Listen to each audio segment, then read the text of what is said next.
Now we're going to learn about the exponential probability distribution. And the exponential probability distribution, to learn about this, I put together a ChatGPT. I'll show you that in a second. But exponential probability distribution is useful in describing the time it takes to complete a task. So how long does it take to complete a task?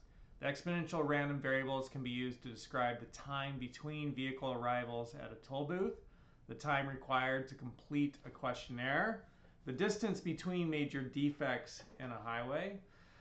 And in waiting line applications, the exponential distribution is often used for service times. So that's what we use the exponential distribution for. And just to remind you what the exponential distribution looks like, here's a picture of it right here. So here we have uniform, here we have normal, here we have exponential. I'm going to copy that and bring it down here so we could have it just as a little reminder that that's what it looks like. And I'll move all this stuff over a little bit. And that looks pretty good. I like that just fine. And we'll move this and make this one a little bit bigger. I guess it's big enough. It just wants to be that size. We'll let it be that size. So an example of exponential probability distribution would be, suppose X represents, it's the loading time for a truck. Suppose X represents the loading time for a truck at the ship's loading dock and follows exponential distribution. So the loading time required is going to be continuous.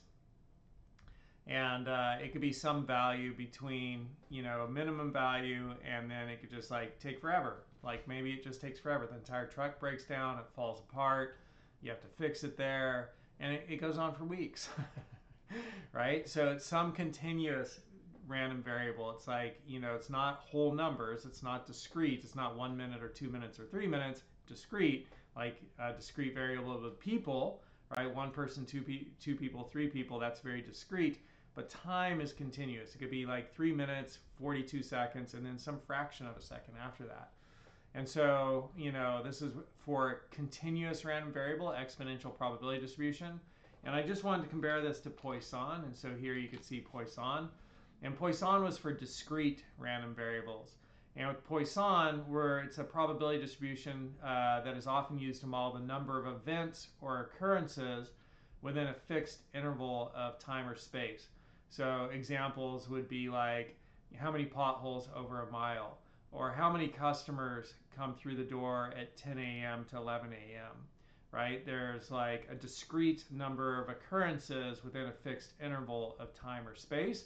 And exponential probability distribution is useful in describing the time it takes to complete a task, time between vehicle arrivals, time required to complete a questionnaire, distance between major defects in a highway.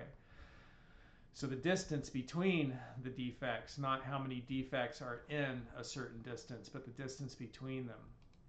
So here we're looking at how long does it take to load a truck. Suppose X represents the loading time for a truck at the ship's loading dock and follows exponential distribution. If the mean or average loading time is 15 minutes, what is the probability that loading a truck will save 6 minutes? Will take 6 minutes or less, right? So our mean is 15, our X is 6 minutes or less. We'll add that in there. And the formulas that we use are right here. So there's a density function. I asked ChatGPT about this. What's the difference between the density function and the cumulative probability? And I'll say this, can you please further explain the difference between the density function, which is rarely used, and the cumulative probabilities function. What would the density function be used for? Can you give me examples of how it would be used? And also give me examples of how the cumulative probability function would be used. Thank you. You're amazing. So before we hit enter, I guess we'll hit enter and then we'll scroll up. So here is what it said originally, because I had some confusion. I felt like the textbook didn't present this well, because it presented both the probability density function, the one you see right here, and then it also presented the cumulative probability, cumulative distribution function right here.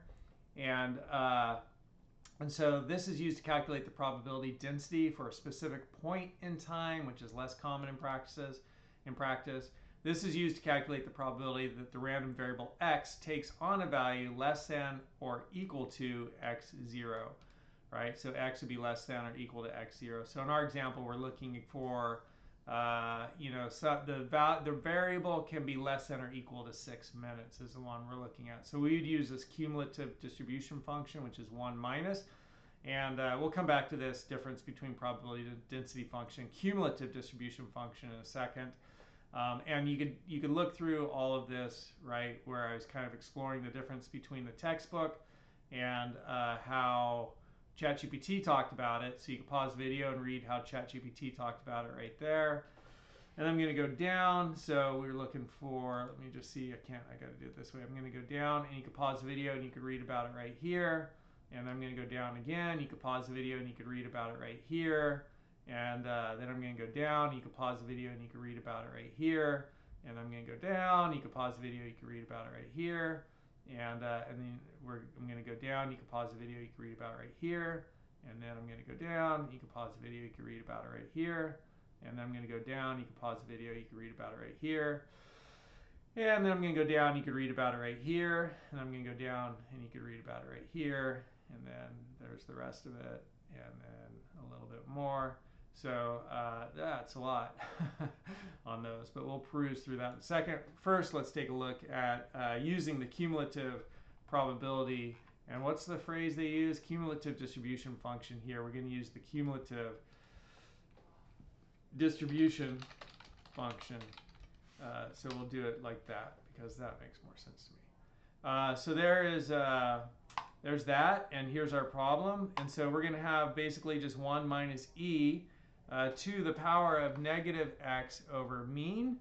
And so I'm going to bring up this presentation here because if our mean is 15 and our x is 6 or less, we're going to have 1 to the negative e, and e is Euler's number. It's that baking powder, baking soda of mathematics. You just throw it in sometimes. And people who know a whole lot more about mathematics came up with these functions. This is how we do stuff. So we're going to have 1 minus e to the negative 6 over 15, right? Where 6 is our the value we're looking for at this value or less, and 15 is our mean. So that's easy enough to calculate. So we have a 32.97% probability that trucks will load in 6 minutes or less. And so that's what you see being calculated there. The difference between Poisson and exponential distributions. Poisson provides an appropriate description of the number of occurrences per interval. Exponential distribution provides an appropriate description of the length of the interval between occurrences, right? So the length, I don't like the way that's described. I wish I could change that. I'm going to go up here. I'm going to grab a box, and I'm going to grab this box, right? We'll do that one. And I'm just going to take that box and do this right here. Because having interval both in there are like intervals referring to two different intervals, and I think that's just confusing. So there. And we'll get rid of the border on it. And I want no border, man, no border. I'm going to say transparent. There we go. Did that get rid of it? Perfect. So that makes more sense to me. You can pause the video and take a look at it. All right, so just to explore the difference between, again, the probability density function, which the textbook does present, and then the cumulative distribution function, which is right here. We're going to look at this here. So probability density function. So this one is just a density function, but here it's being called probability. So we'll add that in. Probability density function is used to describe the likelihood of a random variable taking on a specific value in a continuous probability distribution. Continuous probability distribution. This is the continuous probability distribution right there. So it's used to describe the likelihood of a random variable taking on a specific value. And at the beginning of this chapter, they said when you're dealing with these when you're dealing with distribution, when you're dealing with these continuous probability distributions, that you can't have it, right? Like right here, it says it's not possible to talk about the probability of the random variable assuming a particular value. And PDF is used to describe the likelihood the random variable takes on a specific value. It's kind of like, what are you talking about? But when you hit those moments, you do a little investigating and try to reconcile it in your head. And so That's what the probability density function is doing. So that's where I had that contention with this at the beginning of this chapter. I had a contention. I'm like, I don't quite believe it, right? Like there is some probability that there will be a specific value.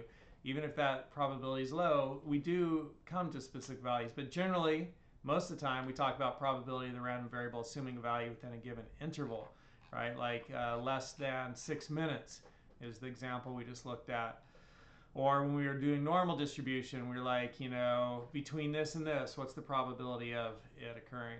So that's what probability density function is. For continuous distributions, the probability that the variable takes on a specific value is 0 for continuous distributions. That's what we were talking about, right? Is 0. Instead, the PDF describes how dense or concentrated the probabilities are around a certain value. Key point, PDF does not give you the probability of the random variable being exactly one value, but it gives you a density of probability over a range of values. So that's just a little bit convoluted to me. And cumulative distribution function gives you the cumulative probability that a random variable takes on a value less than or equal to a certain threshold.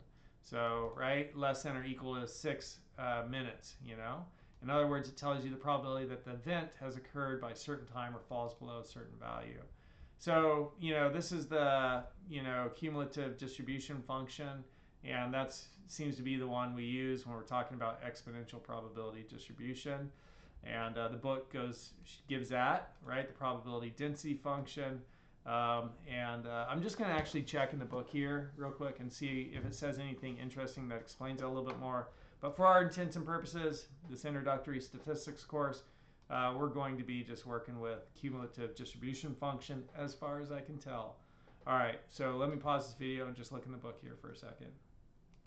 All right, I'm glad I went back and looked at the book. So here's what the probability density function does, is it creates that graph right there. That's what the probability density function does. It creates this graph right here.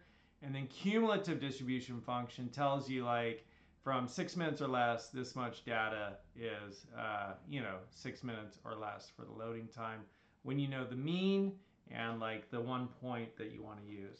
All right, so that clarified that for me. I hope that was helpful for you. But that is the exponential probability distribution, and that is the end of chapter 6. I don't know why, man. Chapter 5 is heavy. In chapter 5, we did like so many lectures. We went up through, like, that's 22 lectures through V, and in 6 we had 1, 2, 3, 4, 5, 6, 7. This is the 7th lecture, so 6 was a lot lighter.